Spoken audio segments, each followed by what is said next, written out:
आज हम देखेंगे ब्रिज कोर्स के अंतर्गत कक्षा 7वीं गणित की वर्कशीट 10।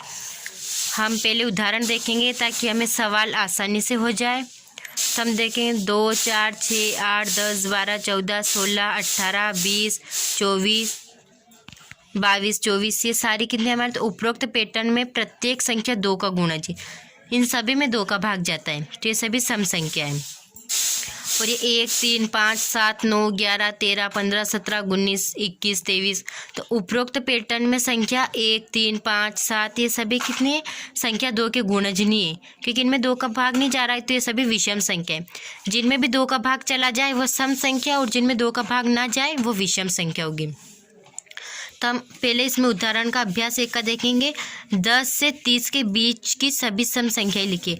10 से 30 के बीच की लिखनी है हमें, यानी कि इन दोनों के बीच में तो हम 10 को नहीं लिखेंगे, क्योंकि 10 से बीच की लिखनी है हमें। तो हम लिखेंगे 10 के बाद 12 और फिर 13 तो विषय में, अब हम लिखेंगे 14, फिर 15 विषय में और 16 सम, 17 विषय में तो हम 18 लिखेंगे सम को, 19 को छोड़ के 20 लिखेंगे, 21 को छोड़ के 22 लिखेंगे हम सम में, फिर 24, 26, 28, 30, 32, 34 ऐसे आप कितने भी लिख सकते हैं। बाकी हमें कितनी 30 तक के बीच की चाहिए, तो हमने 30 तक के बीच की संख्या लिख दी, तो हमें 28 तक लिखी हमने, क्योंकि 30 से बीच की लिखनी है तो हम 30 को भी नहीं लिखेंगे इसमें। अब हमारा अभ्यास 2, दूसरा प्रश्न है हमारे, कोई 10 विषम संख्याएं लिखिए जो 40 से छोटी हो। तो हमें 40 से छोटी विषम संख्याएं लिखनी है, तो हम लिखेंगे 1, 3, 5, 7, 9, 11, 13, 15, 17, 19 ये हमारी हो गई 1, 2, 3, 4, 5, 6, 7, 8, 9, 10 विषम संख्याएं हो गई हमारी। हमें 10 ही चाहिए थी 40 से छोटी, तो हमने 10 लिख दी। जितनी हमें चाहिए उतनी हम लिख देंगे। अब हमारा ये प्रश्न क्रमांक 3 अभ्यास 3, बताइए निम्नलिखित में से कौन सा कथन सत्य है और कौन सा असत्य। 3 विषम संख्याओं का योग सम संख्या होता है। तो 3 विषम संख्या कितनी, 1, 3, 5 हम 3 विषम संख्या ले लें, तब इनका योग क्या सम संख्या होता है, ये हमें ज्ञात करना है। तो 5 और 3 8 और 1 9, 9 तो एक विषम संख्या आ गई, तो ये हमारा असत्य होगा, क्योंकि सम संख्या नहीं आ रही हमारी, विषम संख्या आ रही और हमें सम संख्या चाहिए थी, तो ये असत्य।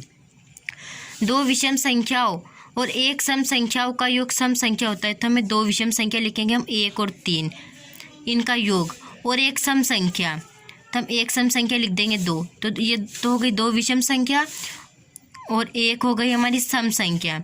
अब हम इन तीनों का योग करेंगे, तो क्या सम संख्या आ रहा है, क्या 3 और 2 5 और 1 6, तो सम संख्या है 6, तो हमारा ये सत्य होगा। अब हम तीसरा देखेंगे, 3 विषम संख्याओं का गुणनफल विषम संख्या होता है। तो हमने लिख दी 3 विषम संख्या 1, 3 और 5, तो हमें 1, 3 और 5 इन तीनों का गुणनफल करेंगे, तो 1 का 3 में करेंगे तो 3 और 3 और 5 15, तो ये 15 एक विषम संख्या है। हाँ, तो 3 विषम संख्याओं का गुणनफल विषम संख्या हो रहा है, तो ये सत्य है। यदि किसी सम संख्या को 2 से भाग दिया जाए तो भागफल विषम संख्या होता है। ये नहीं होगा, क्योंकि हम देखो सम संख्या ले लेंगे, जैसे हम 6 लिया है, तो हम अगर इसमें 2 का भाग देंगे किसी भी सम संख्या, तो हमने सम संख्या 6 ले ली, अगर उसको हम 2 से भाग देंगे तो क्या हमारे भागफल विषम संख्या हमेशा होता है? ये तो नहीं, इसमें तो विषम संख्या आ रही है हमारी 3, पर जैसे मैंने 8 ले लिया है और ये 8 मैंने सम संख्या ले ली, और अगर इसमें मैंने 2 का भाग दिया तो 2 चौक 8, तो ये सम संख्या रही, तो ये सदैव विषम संख्या नहीं आएगी, क्योंकि कभी सम भी आ सकती है और कभी विषम भी आ सकती है, तो ये हमारा सत्य नहीं हो सकता है, क्योंकि विषम भी आ सकती है और सम भी आ सकती है, तो हम इसको लिखेंगे असत्य। 2 सम संख्याओं का गुणनफल सदैव सम संख्या होता है। तो हाँ, ये तो सही है, 2 और ये 4 ये दोनों हमने सम संख्या ले ली, तो इन 2 सम संख्याओं का गुणा हम करेंगे, 2 चौक 8, तो ये तो सम संख्या ही आएगा, क्योंकि सम संख्या का गुणा सम संख्या में कर रहे हैं, तो हमें गुणनफल सम संख्या प्राप्त होगा, तो ये हमारा होगा सत्य। अब हम देखेंगे वर्कशीट 11।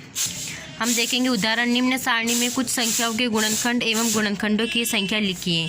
जैसे 1, 2, 3, 4, 5, 6, 10 तक लिखा है, तो हम 1 का गुणनखंड 1 ही होगा, 2 के 2 गुणनखंड होंगे, 3 के 1 और 3 होगा, 4 के होंगे 1, 2 और 4, 5 के होंगे 1 और 5, 6 के होंगे 1, 2, 3 और 6, 7 के होंगे 1 और 7, 8 के होंगे 1, 2, 4 और 8, 9 के होंगे 1 और 3 और 9, और 10 के होंगे 1, 2, 5 और 10।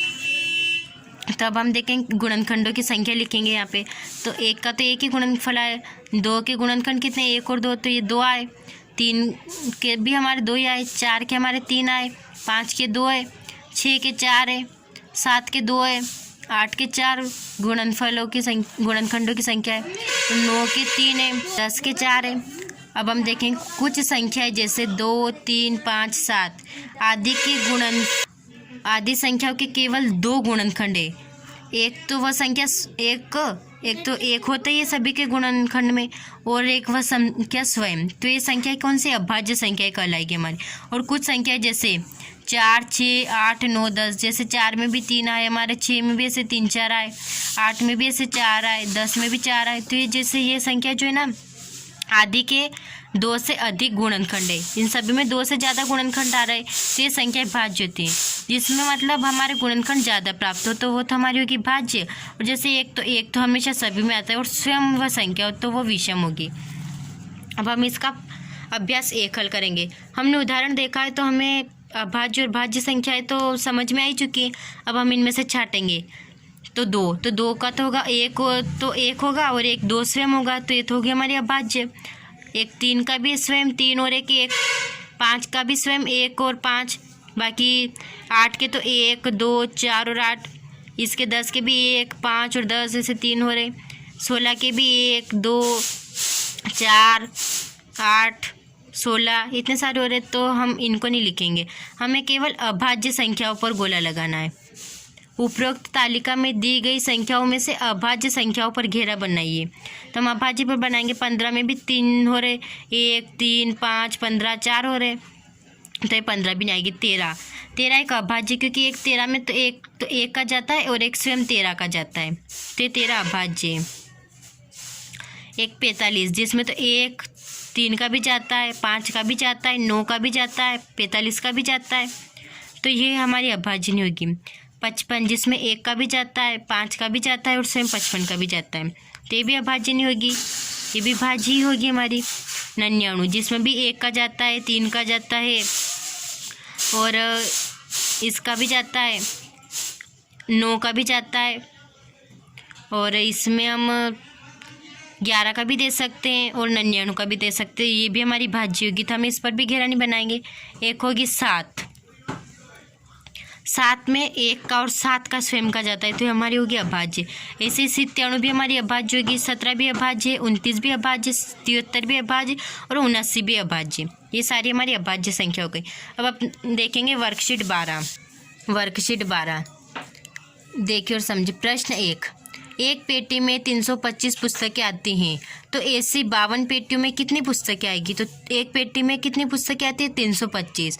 52 पेटियों की पुस्तकें कितनी आएंगी उसमें, तो हम 325 में 52 का गुणा करेंगे।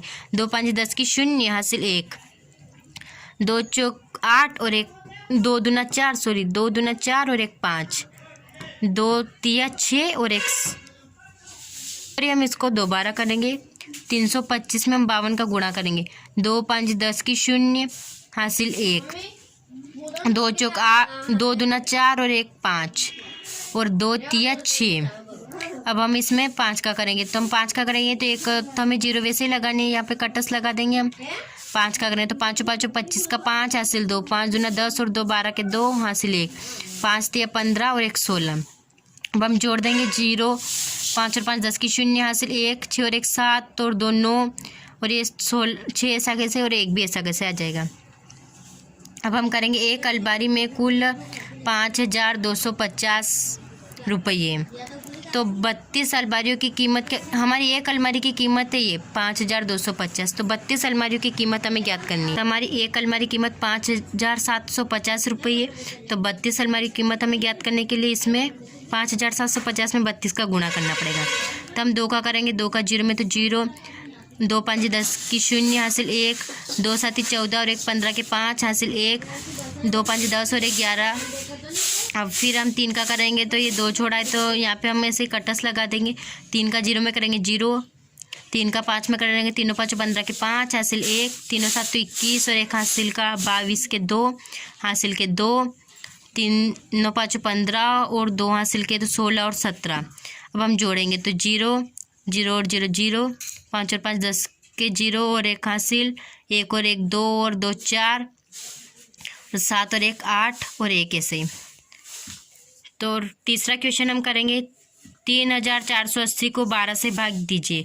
तो 3480 भाग देंगे हम इसमें 12 का, तो 12 कम 12, 12 दूना 24, 12 36, तो फिर ज़्यादा हो जाएंगे तो हम 24 से क्या करेंगे, 12 दूना 24, भागफल आएगा हमारा इधर 2, 34 में से 24 जाएंगे तो हमारे बचेंगे 10, ऊपर से हम उतारेंगे 8, 12 नमा 108, हम 9 लिख देंगे ऊपर, तो 12 नमा 108, हम 108 घटाएंगे 108 में से तो बचेंगे 0। अब हम ऊपर से फिर ये 0 बचा है तो 0 को ऐसे उतार देंगे, और 12 में तो भाग ही नहीं जाता है 0 का, तो हम इस 0 को ऐसे ही लिख देंगे। अब हम चौथा क्वेश्चन हल करेंगे। 11,450 में हम भाग देंगे 25 का, तो 11,450 में हमने 25 का भाग दिया है, तो 1 में भी नहीं जाएगा, 11 में भी नहीं जाएगा, तो हमें 3 संख्या लेनी पड़ेगी, 114, 25 एकम 25, 25 दूना 50, 25 × 75 और 25 × 100, तो हम 100 घटाएंगे तो हमें बचेंगे 14, 1 ऊपर से उतारा हमने 5, 25 से कम 25, 25 दूना 50, 25 × 75, 25 चौक और 25 5 125, 25 चंग 150 ज़्यादा हो जाएंगे तो हम 25 5 125 लेंगे। हम 5 यहाँ पे लिख देंगे क्योंकि 5 बार भाग गया है, और कितने आए हमारे 25 5 125, तो 145 में से 125 घटाएंगे, 5 में से 5 जाएंगे 0, 4 में से 2 जाएंगे तो बचेंगे हमारे 2, और 1 में से 1 जाएंगे तो 0। अब हम ऊपर से उतार लेंगे फिर से 0। 25 का हम कितनी बार पाड़ा बोले कि 200 आए, तो 25 8 आएंगे 200, तो हम 8 लिख देंगे यहाँ पे। 25 8 कितने आए 200, तो 200 में से 200 जाएंगे तो 0 बचेंगे। अब हमारा प्रश्न क्रमांक 5, एक अभ्यास पुस्तिका बनाने के लिए 40 पृष्ठों की आवश्यकता पड़ती है, तो 4840 पृष्ठों से कितनी अभ्यास पुस्तिका बनेगी। तो एक अभ्यास पुस्तिका में कितने पृष्ठ चाहिए हमें 40, और इतने 4840 पृष्ठों से कितनी अभ्यास पुस्तिका बन जाएगी हमारी, तो 4840 तो हमारे पास पृष्ठ है, और एक अभ्यास पुस्तिका के लिए ज़रूरत है 40 पृष्ठों की। तो हम ज्ञात करेंगे कितनी पुस्तकें बनेगी, तो 40 से कम 40, तो हम लिख देंगे 1, बचे हमारे 8, ऊपर से उतारे हमने 4, 40 से कम 40, 40 दूना 80, फिर हमारे बच्चे 84 में से 80 जाएंगे तो 4, फिर ऊपर से उतारे हमने 0, फिर 40 से कम 40, तो ये लिख दिया हमने 40, तो हमें 121 4800 पृष्ठों से 121 अभ्यास पुस्तिका बनेगी, ये हम लिख देंगे। अतः 4840 पृष्ठों से 121 अभ्यास पुस्तिकाएं बनेगी। ये हमारी हो गई वर्कशीट 12। अगर वीडियो पसंद आ रही हो तो लाइक शेयर कीजिए और अपने दोस्तों के साथ शेयर कीजिए, ताकि उन्हें भी यह वीडियो मिल सके और वो भी अच्छे सवाल हल कर सके। Thanks for watching. देखते रहिए आगे वर्कशीट 13।